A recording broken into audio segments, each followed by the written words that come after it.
This video is about player rewards, and before we get into this whole thing, I want to explain a simple principle of game design. The behavior a game rewards is the behavior a game encourages. And this is true of lots of games across all categories. Valheim, we want the players to explore the forest. That's the behavior. So we put all the rewards out in the forest, right? Now the player is well motivated to go explore the forest. You can do this with just about any game you can think of. And it works backwards, by the way. If you know how a game rewards you, then you can figure out what behavior it's encouraging. That is what the game is about. If you want to know what a game is about, figure out how it rewards the player. And a simple example of this is from the Beast Heart, our new 5th edition class. We want to encourage you to send your pet into battle, but this is very risky. So your pet gains ferocity based on how many enemies are surrounding it. You get the reward, ferocity, when you exhibit the right behavior, send your pet into battle. Okay, you get it.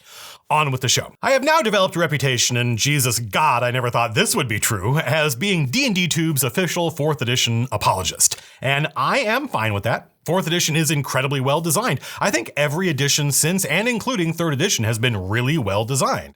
They're just designed to do different things. But as much fun as 4th edition is to build and run encounters for, I was pretty fed up with it by the time 5th edition came out. But that was my fault, not 4th edition's.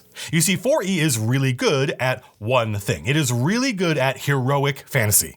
You are a hero in 4th edition from first level. Not only do you begin the game with a full kit of cool abilities, and you can take on an entire horde of zombies at first level, you're also heroic in motivation.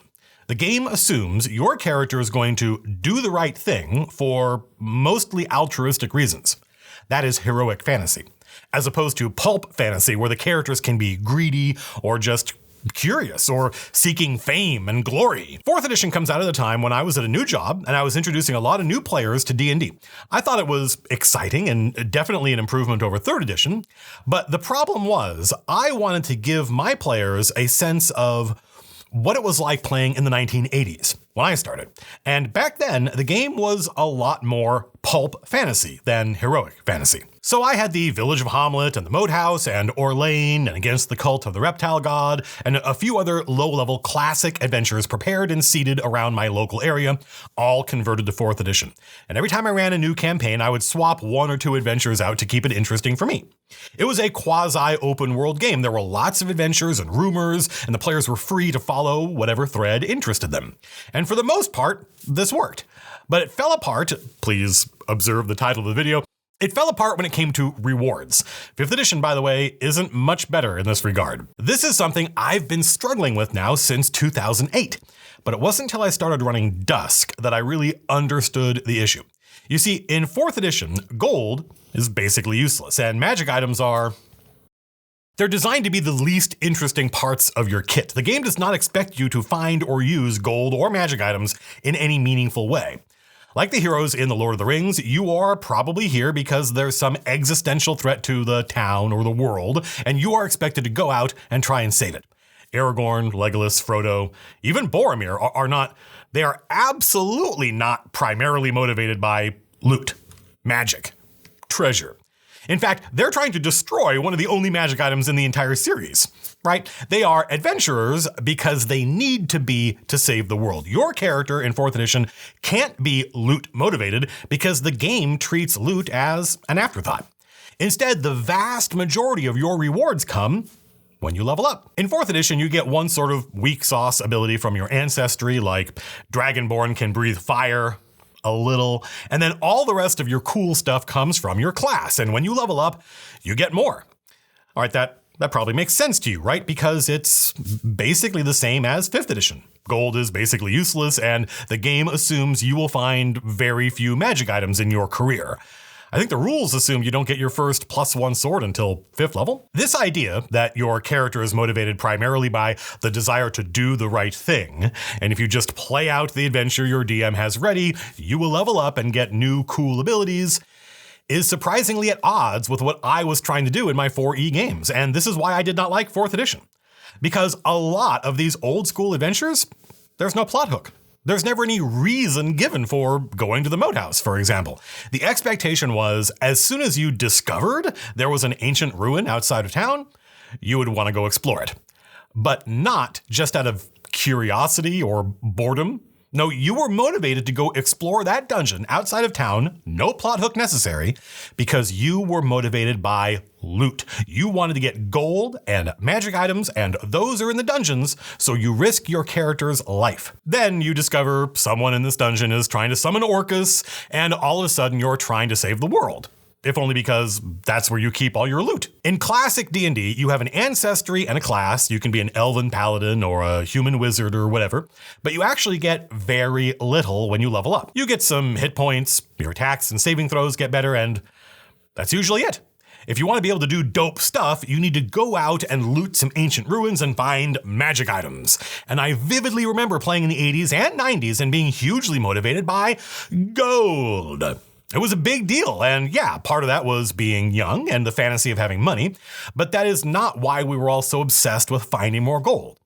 Because, this is going to blow some people's minds, it kind of blows my mind looking back on it, you got experience points for finding gold. 1 XP per gold piece. You didn't have to do anything with that gold. If you found 1,000 gold pieces, you got 1,000 gold pieces and 1,000 experience points. Now, that is very weird to you and I sitting here at the end of the beginning of the 21st century. But that design defines a style of play. And frankly, it does a good job of it. Because of, and now we're getting into some noodly game designer nonsense I talked about at the beginning of the video, the behavior it encourages. This is what game design is all about. First, you establish what fantasy you're trying to capture. Then you figure out what behavior will reinforce that fantasy. Then you figure out what rewards will encourage that behavior. Classic D&D was all about risking your life, looking for loot. It was a much more survival-based game, much more about horror. Dungeons were dark and scary, and life was cheap. It wasn't automatically about saving the world. It could be, but it wasn't always, or even usually. Your character risked their life to go into dungeons looking for gold and magic because finding gold was the main way you leveled up. You got way more XP from treasure than you ever could just killing monsters. And you went down into dungeons hoping to find magic items because without them, your character just didn't have that many options when fighting monsters. You had some, just not many. This is why we were so obsessed with finding gold, with exploring, with clearing out dungeons. We always hoped there was more dungeon to explore because it meant more gold, which meant more XP, which meant more levels. More organs means more human. More organs means more human. So it seems weird, but it worked really well. We were all of us back in the 70s and 80s and 90s really motivated to play often, to risk our characters' lives, to be proactive in the campaign, because otherwise nothing happened. In classic D&D, players who weren't motivated, curious, proactive, ambitious, got fewer rewards. If you didn't show up one night, you got no rewards, no XP, no magic, and as a result, you leveled up more slowly. Classic D&D usually featured parties with different character levels. That's why I was frustrated with 4th edition. I wanted to run a campaign in the style of classic D&D, but using modern rules, and this did not work. And I blamed 4th edition. Now, I understand much better what 4th edition is good for, and I designed my latest campaign, Dusk, around the assumption that the PCs are already heroes. They are good people who want to do the right thing. They are not primarily motivated by loot. They are motivated to save the townsfolk.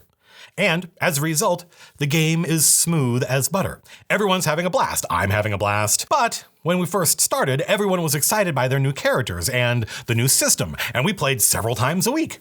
Now, everyone's gotten used to it, and we play like once a month, it seems. Why? Why has motivation dropped? Why do so many DMs tell me their players aren't engaged? I made a video saying you need to back them into a corner and force them to act, and that solves some problems. But what folks often mean is my players aren't motivated. They're not curious. They don't have their own goals or ambition. In other words, they show up to play on Thursday nights because that's game night and they expect me, the DM, to do all the work. Yes, they do. Because that is what modern D&D is designed to reward. Gold is basically useless. Magic items are very rare. All you have to do is show up, roll dice when the DM says it's initiative, and you will level up at the same time as everyone else. You get the same rewards anyone else with your class would get. And here's the kicker. You don't even need to show up. If you miss a session, no big deal. Everyone levels at the same rate, according to the rules. Players are not rewarded for being curious. They are not rewarded for having their own ambition in the game world. The game assumes the players want to play for the sake of playing. The DM creates the challenges. All you need is enough players to show up and roll dice until the DM says, okay, you can stop. Good job.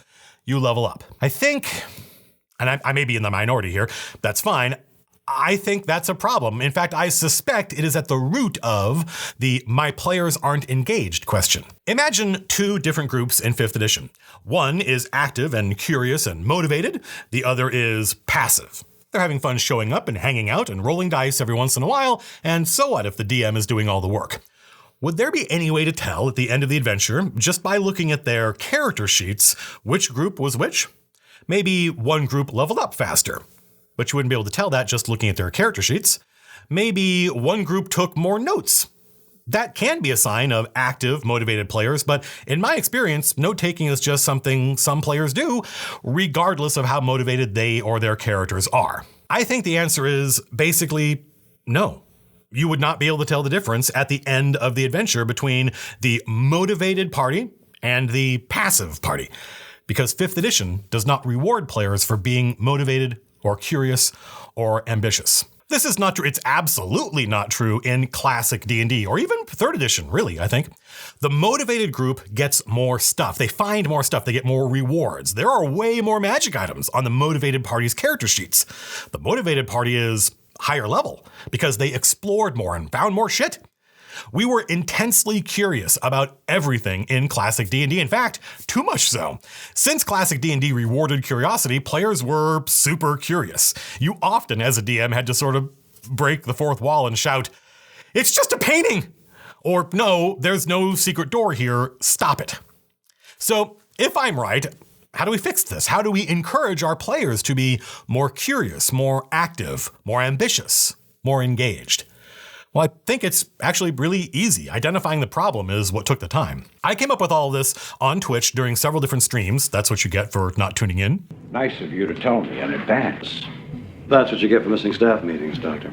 But there are limits to this idea. Remember, 5th edition already grants you enormous rewards for basically doing the bare minimum. Show up, roll dice, and your paladin will get an aura of protection at 6th level, just like every other 6th level paladin anywhere in any game, regardless of what decisions anyone at the table made. You already get so many rewards for basically just showing up and rolling dice that we can't replace all of that. But we can make it easier, way easier, and fun, I think, to motivate the players better. I don't know what to call this, but since we had action-oriented monsters, let's call this goal-oriented rewards. And I'm going to use a very simple, easy, sort of maximum bang for buck example. In the Chain of Acheron, when Lars found out there was a temple to his saint in Capital, he said offhandedly, "Oh, I should go check that out." He mentioned this a couple of times, but he never did it. Now, part of the reason was there wasn't a lot of downtime. But one reason there wasn't downtime was the players never asked to go do anything. If, when Lars had said, "Oh, I should go check out the temple to Akamitsu," I had put this card in front of him, and if, when he turned it over, he saw this, I guarantee you Lars would have made a point to head over to that temple. All this is a clear goal and a clear reward. That's it. And this is incredibly flexible. Now, as soon as I said this, some folks on Twitch said, well, doesn't that basically remove all choice and agency from the players? But this was Lars's idea, not mine. I just heard him say I should check out that temple, and I thought, that's a good idea. It took me like 30 seconds to make this card. I could very easily have done it on the fly. All I really needed to do was listen. It's not an attack on player agency, it's explicitly rewarding it. You could put anything on a card like this. For Dusk, I could put a group quest in front of them with the goal of getting the villagers safely out of the woad, and a reward, you level up. There. I just tied leveling to a clear objective. I bet my players expect that they'll level up if they get these people to safety, but we've never talked about it, and they probably haven't thought about it. Making it clear, having clear goals and desirable rewards is, in my experience, almost always better than just relying on the players' good nature, their habits. I posted about this on Twitter. I was wondering if any official adventures use anything like this, and someone said that at the end of Curse of Strahd, leveling up is very obviously tied to these MacGuffins in the adventure, and when their players learned that, they were suddenly highly motivated to find those MacGuffins. Huge change in their behavior. You can put anything on a card like this. I go on about missing that era where players were motivated to explore dungeons. So I make a card like this with this on the back. There, this is the behavior I wish my players exhibited, so I turn that into a goal with a reward. And notice it doesn't say what Fragarack is. That will really make the players wonder. Does it seem weird that this card would be the reason your character, who has never seen this card, knows about Fragarack? Doesn't seem weird to me. How many of the things that you know can you definitively remember exactly how and when you learned it? It's just something you heard somewhere. Same thing. Goals can be personal, psychological. You could have a goal that says, find the girl you've been dreaming about. Romance. Or resolve the conflict between you and your father. Psychology. This would be the DM reacting to a player having a conflict with their father. The player came up with a backstory. All you did was make it clear that pursuing it would yield rewards. Goals can be secret, public, goals for a PC, goals for the party. Goals can be optional. It would be very easy to go overboard with this. I recommend taking it slow. I don't think it's a bad thing if a single player ends up with like 10 of these cards, but I don't think that should happen until they've been playing for, like a year and just accumulated a lot of them. Major goals, minor goals. Goals can expire. Goals can have a time limit. What about rewards? Well, they can be anything. A temporary buff to a skill, a permanent buff to a skill, a new skill. I could give Zoga the goal? Golgoal. I could give Zoga the goal to defeat the Bloodskull Hobgoblin Chieftain in battle, and the reward is a whole new skill, tactics. Rewards can be new class abilities, buffs to existing class abilities. They can be one use. They can absolutely be magic items, and they should be. But here's something only you can answer. What goals would motivate your players? Is this player motivated by loot? Put a named magic item on the back of the card. Does that player want to play in a more soap opera style game with a complex backstory full of angst? You could literally just give them more experience points for resolving or pursuing their backstory.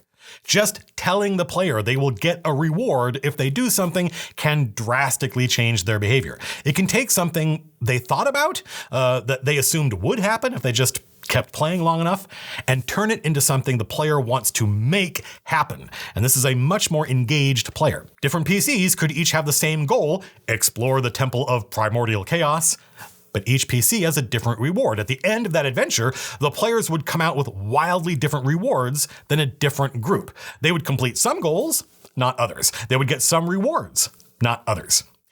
I think this video is going to dovetail nicely with another video I'm working on about making more local bad guys, but I want to stress, you should probably not hand a first level character a goal about learning the deep secrets of your world. If you want to do something like that, you need to break it into many chunks until the local goal, the one that's immediately in front of the player, is small, level appropriate, has a meaningful but not overwhelming reward, and then just chain them together.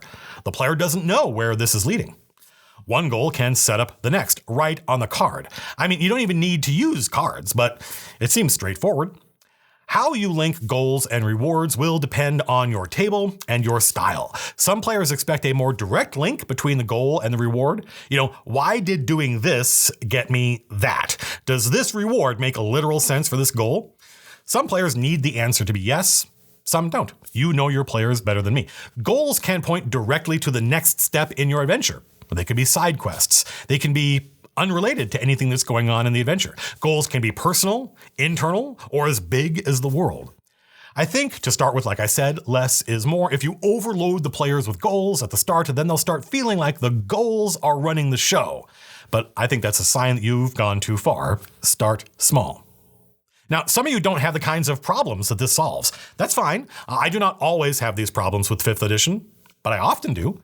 And some of you will say, this is bad or useless, let me explain why, while others will say they have already tried this and it worked. And what I would like is for those two groups to get together in the comments, fight it out, and let me know who wins so I know who's right. If this feels very broad and abstract, yeah, because it's not really a system, it's more of an approach. I'm not sure it can be made into a real system without building it into the game from the ground up, which obviously we cannot do. But I think it's easy to try out, it's easy to deploy in your game, and I suspect once you get your players unstuck from being passive, once you get them in the habit of being proactive, they won't need this stuff. In other words, I don't think once you start using these cards that you're on the hook to do it forever. But in some cases, yeah, if the players like it, if it makes it easier for you to motivate them, keep doing it. Some folks are going to judge this idea based on the kinds of behavior or rewards I talked about. Like, well, classic D&D rewarded exploration and dungeon crawling, but I don't care about that. Therefore, the idea of having clear goals and rewards is bad. Or Matt Colville likes to reward player ambition, but I don't care about that. Therefore, the idea of clear goals and rewards is bad. But the power of this idea is that you can reward whatever behavior you want to see. If you think my players aren't motivated, or they're not engaged, or they're not curious, you can use this to encourage that behavior. Whatever you wish your players would do, you can tailor goals and rewards that encourage that. Even more powerful, you can create goals and rewards based on what the players want to do. It doesn't have to all be about you, the DM, and what you wish your players would do. Other games have different built-in rewards. One of the big ones is you can win. You can win the Dune board game, for instance, and that feels amazing because of how complex it is. But you can't win D&D, and for reasons I suspect are not well thought out, some folks have this built-in assumption that therefore the idea of rewarding anything is antithetical to the nature of D&D. Play should be its own reward. Well, it is, but for many DMs, the reward is not commensurate with the effort required. Players can just show up at the table having literally not thought about the campaign once since last they played, but the DM has prep. They have to spend time getting ready, and this means we want motivated players. Well, I think it's up to the game to set the rewards and make sure they follow from the behavior. I think 5th edition and 4th edition let us down there, so it's up to us. What do you wish your players were motivated to do? Put that here. What kinds of rewards does that player like? Put that here. Now give them the card. They will be well motivated thanks to a clear reward. I've already seen folks online use these cards and report back great success. This is exactly the kind of thing the community is good at, taking an idea like this and sort of collectively working out how to make rewards commensurate with goals. So check the comments, come by and check the videos channel in our Discord, and you may find people are pitching different goals and rewards and the community giving feedback. Thanks for watching, everyone. I don't expect this is going to change the game the way the action-oriented monsters did, but I am interested to see how folks react to it. What behavior do you think 5th edition rewards? Apart from just killing monsters, what behavior do you wish it rewarded? And what do you think those rewards should be? Next video? Well, actually, I think the third and currently final video in the Games You Might Like series comes out next week. Blades in the Dark, very popular RPG some of you will learn about for the first time. In the meantime, MCDM is working on our next big project, the MCDM Monster Book. We do plan on launching a Kickstarter for it pretty soon. If you want to get an alert when that Kickstarter goes live, there is a link in the doobly-doo to sign up to get notified. That's it, folks. Until next time, peace out.